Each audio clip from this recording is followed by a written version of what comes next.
Tesne pod Kráľovou holou a dnešný deň zakončujem teologárským jazdom.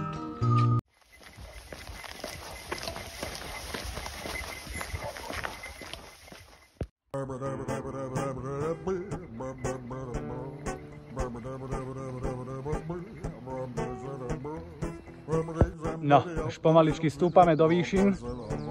Za chvíľočku sa dostanem na Modru. Za mnou Kráľová hola. A ak sa nemýlim, ak je to vidno na videu, tak tam je Šumiac, kde som strávil moje 30-tiny. Toto ale musím povedať, že je naozaj krásne Medvedíkovo. Cesta, netušíš kde. No, kúsoček pred stolicou. Keď som raz pozeral vojnový film z Vietnamu, myslím, že Hamburger Hill sa to volalo, tak takto nejako presne to vyzeralo. Hrozne smutné, jak si my všetci ničíme takto našu prírodu. Krásne vykosené. Stolica. Tu sa buď začína, alebo končí, záleží od toho, od jakej časti človek ide, či z Zlatých Moraviec po stolicu, alebo zo stolice do Zlatých Moraviec. Ale oficiálne tu sa mi začína teda Rudnej magistrály. Pôvodne som si myslel, že budem tuto spať, v tejto krásnej vile. Ale vzhľadom k tomu, že mám ešte celkom dosť veľa energie, tak som sa rozhodol, že idem na veľkú lúku. Ešte mám nejakých 6-7 kilákov alebo takto nejako. Tak vám to aspoň ukážem zvnútra.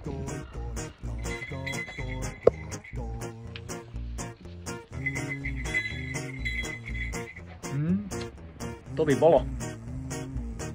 Tak snad niekde příště. A Muránský hutta. Práve sa nachádzam na veľkej lúke. Toto celé priestranstvo bolo voľakedy celé zalesnené. A dneska sa využíva na chov huculov, koní. Ale, čo je taká zaujímavosť, počas druhej svetovej vojny v rámci SMPčka toto priestranstvo fungovalo ako vojenské letisko. Preto tu nie sú žiadne stromy.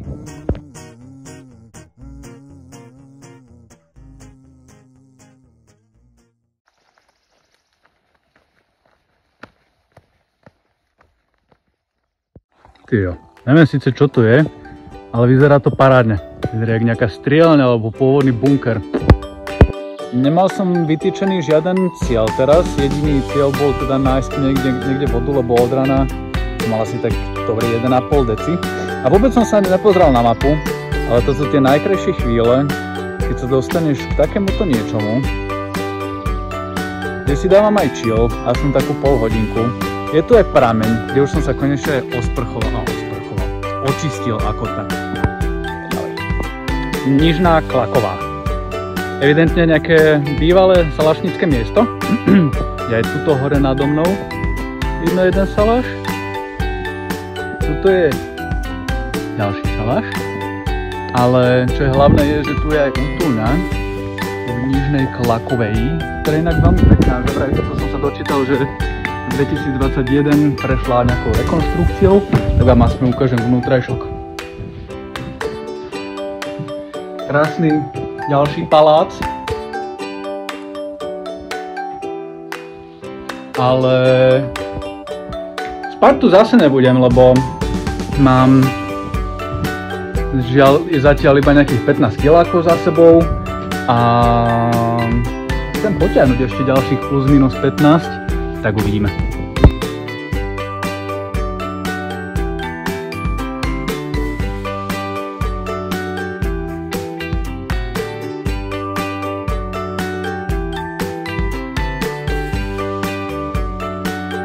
Ešte vám ukážem môj dnešný palác.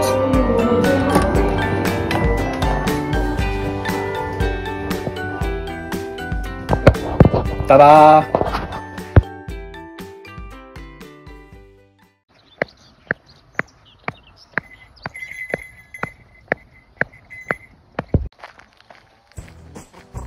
No. No, dobrý deň, priatelia. Aby bolo jasnejšie, tak zhruba takto som prišiel, kde je jedna zbojnícka chata. Takto som to obišiel. Včera som sa tuto napapal a tuto som spal. Spal som tam preto, lebo mal som taký nejaký ľahký úpal a musím povedať, že mi to aj celkom dobre padlo. Čo ale hlavné, a čo som vám chcel ukázať, je, že je tu taká výhliadka a tu som si myslel, že budem spať, ale teda, keďže som bol v takej kondícii, aké som bol, tak som nespal. Ale dobre som urobil, lebo všetky tieto exponáty, čo tu sú akože dosť creepy. A mám taký dojem, ako keby to malo za chvíľočku aj ožiť. Toto je krásny preparát, ktorý je asi evidentne stiahnutý z kože.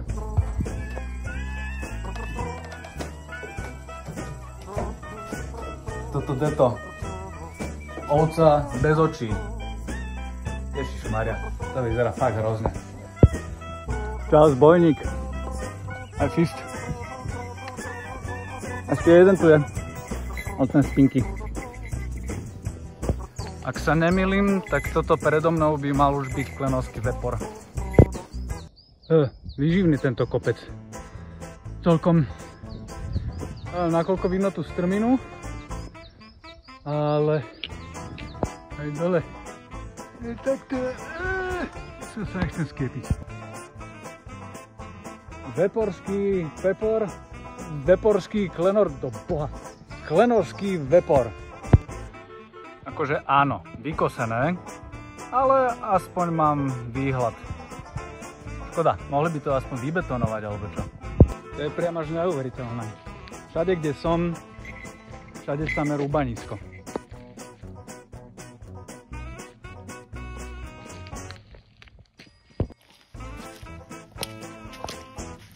Ó, bufet. Jednu chladenú desinku poprosím.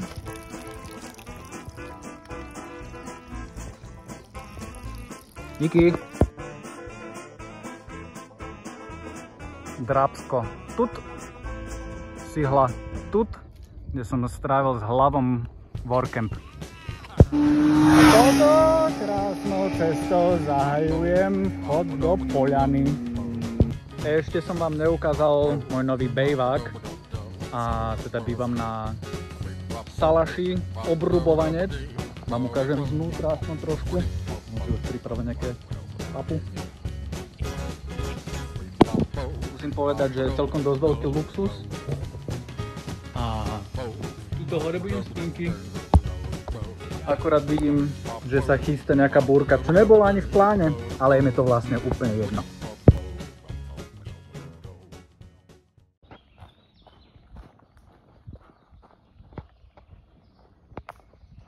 Ahojte priatelia.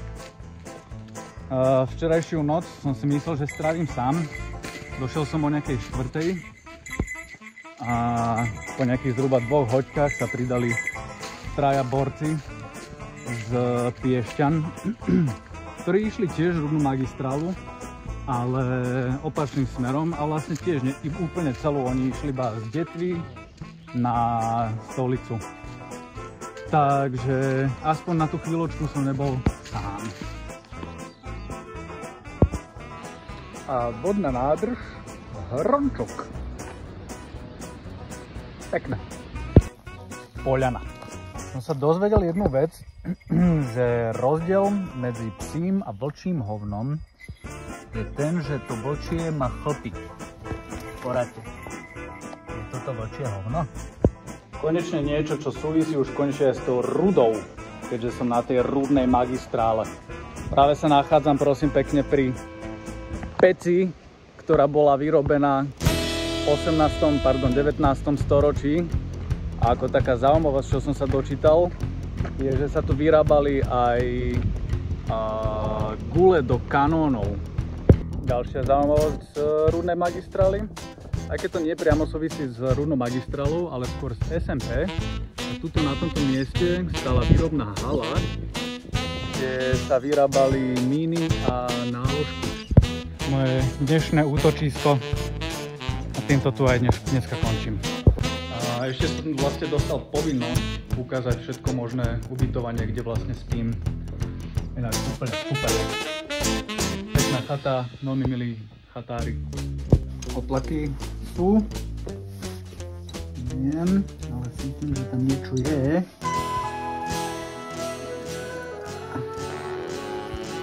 Bol nábeh.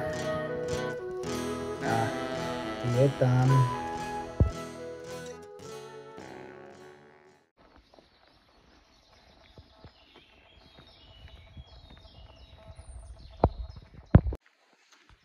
Krásny deň prajem. Ešte čo sa týka tejto chaty, tejto nádhernej chaty vlastne, tak tuto som sa dočítal, že slúžila v 44. ako partizánsky štáb. A keďže bola táto chata dobytá Nemcami, tak bola dokonca aj vypálená. Ešte vám ukážem takú kuriozitku, čo je vlastne starý ruský ľahký gulomet Maxim zasadený do steny. Hrb. Údajne ďalší stred Slovenska, ako môžete vidieť. Vepor! Ale neklenovský. Zásobovacia zemľanka. Vyzerá to síce ako bunker, ale bunker to nie je. Táto chatrč slúžila tiež v rámci SMPčka ako zásobisko kadečoho, potravín, zbraní, munície. A takto vyzerá Chákao Poľana. Tady musím hučať, a nie hučať, skôr sa aspoň rozprávať alebo spievať si, prípadne búchať do palíc, nech ich náhodou, nech sa nezlaknú, no. Vrchol Strunga. A konečne sa nachádzam na Poľane, a teda presnejšie na hranici krátera, kde to zhruba pred 10 miliónmi rokmi rachlo. A je to nádherné. Tuto ešte za mnou možno vidieť stále nízke Tatry, z časti zasnežené.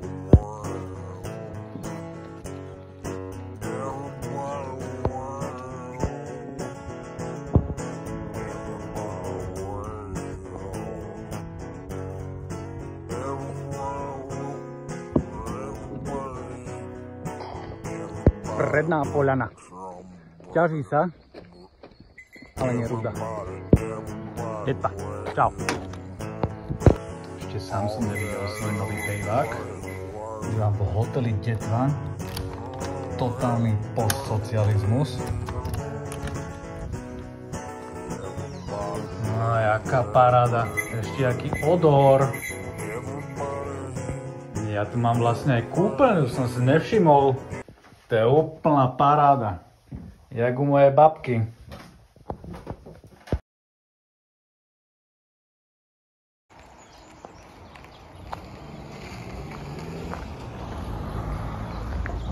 Krásne ráno, priatelia.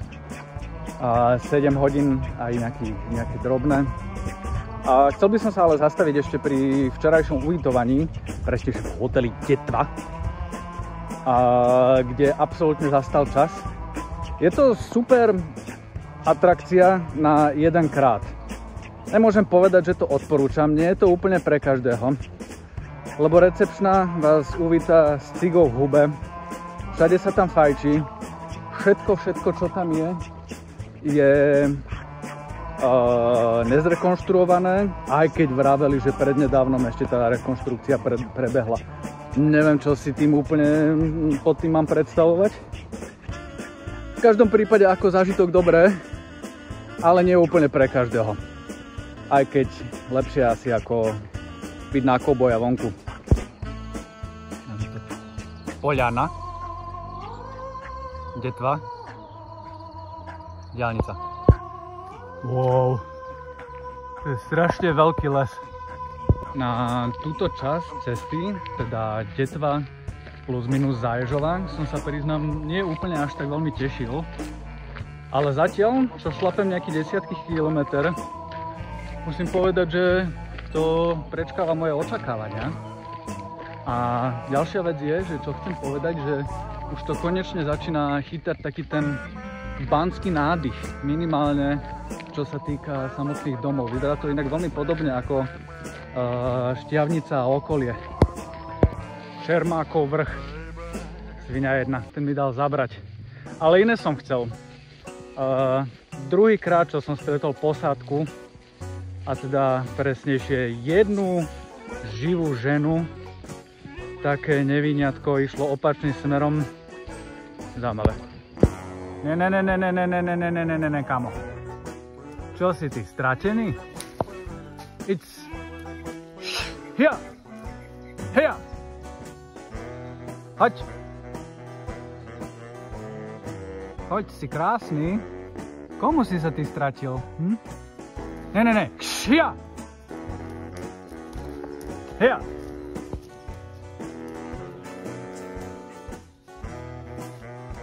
Here! Here! Hoď!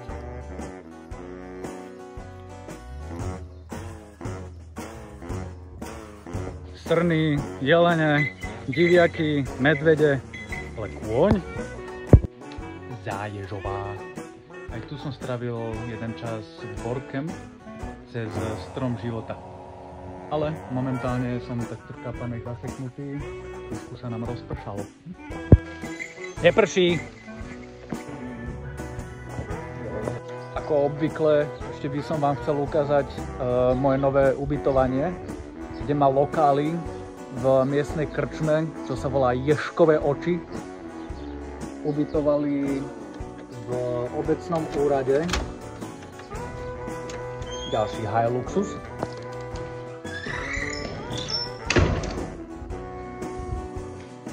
A bývam v niečom takom ako tanečná sála.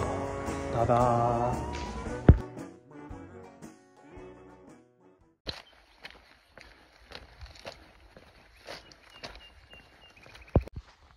Ahoj, ahoj, ahoj. Na to, že som dneska chcel o dosť skôr vstať, teda presnejšie o 5:30, tak sa mi podarilo vstať. Ani nie, že podarilo, ja som vstal o tej 5:30, dokonca už o 5:00 som bol hore. Ale jak som vstal, tak chčalo ešte veľmi veľa.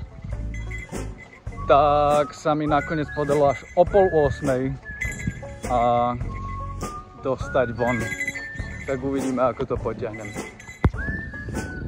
Opúšťam Podpolanie a prichádzam do záverečnej etapy Štiavnických vrchov.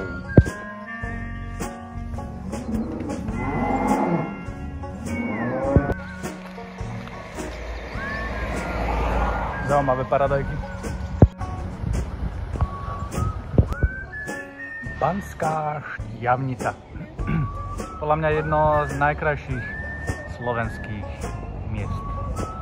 Škoda len tých aut, ktoré idú stredom mesta.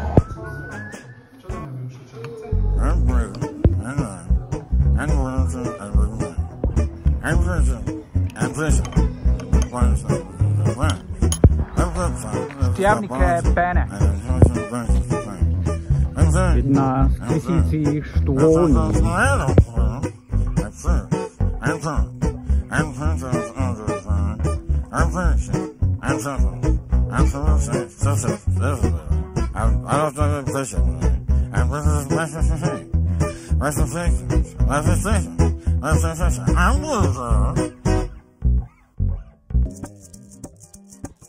A ako býva zvykom, ešte vám ukážem dnešné ubytovanie. Tuto si niekde zavesil jedlo pre istotu, kebyže náhodou nejaký medvedík sa rozhodne za mnou prísť. A spím totiž pod inrím. Celkom creepy, ale aspoň mám strechu nad hlavou.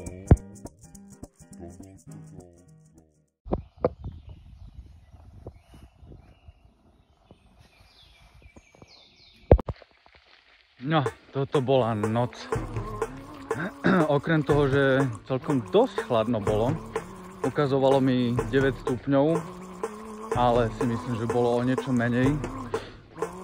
Do nejakej 9, kým ešte bolo svetlo, tak všetky čviriky škebotali stále a nedali mi zaspať. A keď už teda konečne sa zotmelo a štebotanie ustálo, tak nastúpili na radu nejaké kuvíky alebo nejaké sovy, čo začali jačať a znelo to, ako keby vraždili malé dieťa. Reálne sa mi podarilo zaspať až niekedy nad ránom, o nejakej 4:00 a o 6:00 som vstával. Takže noc nič moc, ale už to doklepem. Tak a tento les je že mega temný. Tu sa normálne že zotmelo. A veľký inovec na dohľad.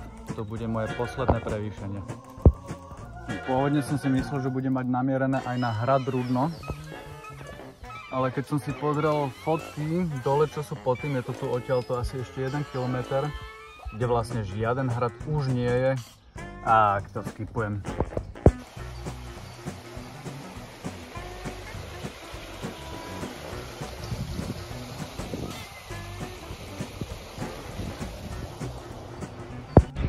Rudná magistrála a Rudno nad Hronom.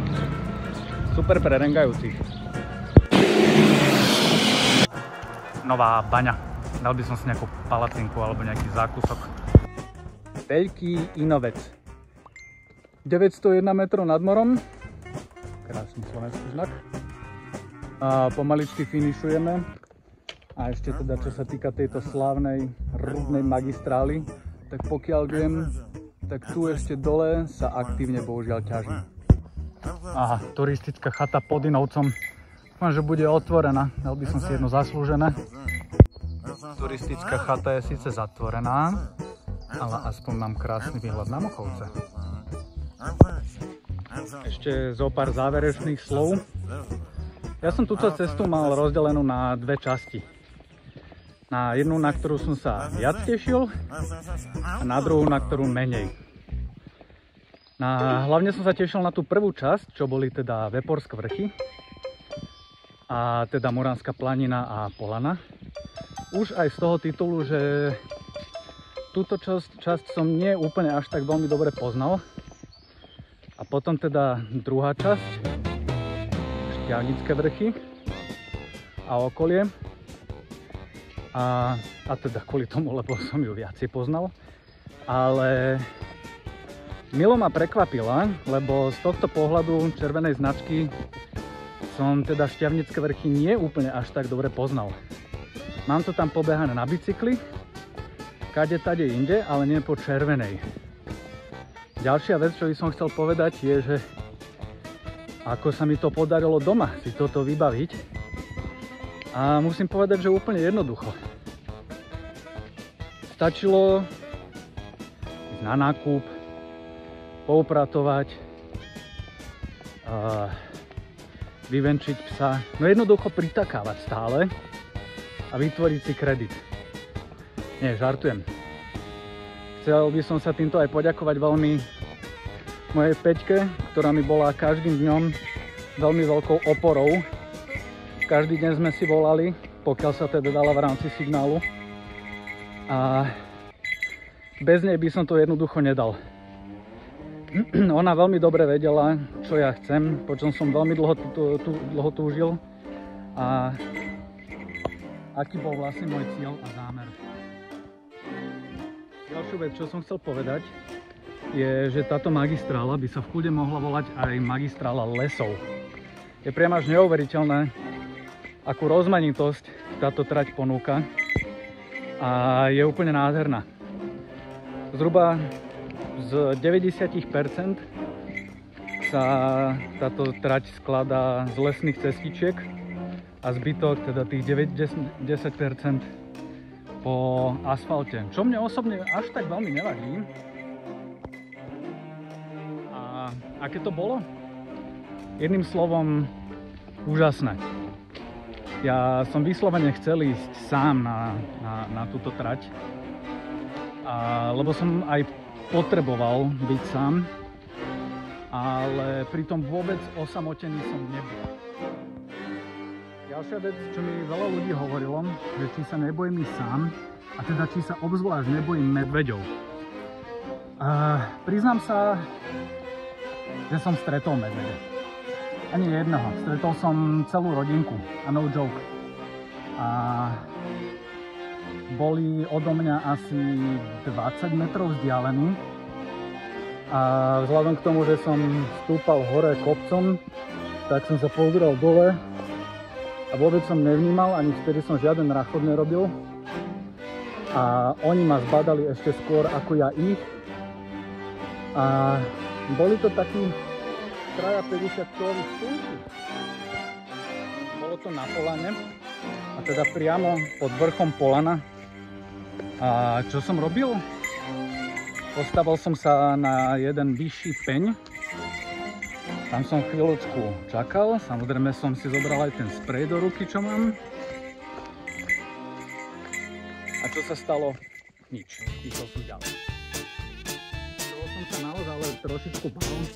Bola vlastne prvá noc, a teda na Veľkej lúke, kedy som po veľmi dlhej dobe spal vonku pod stanom.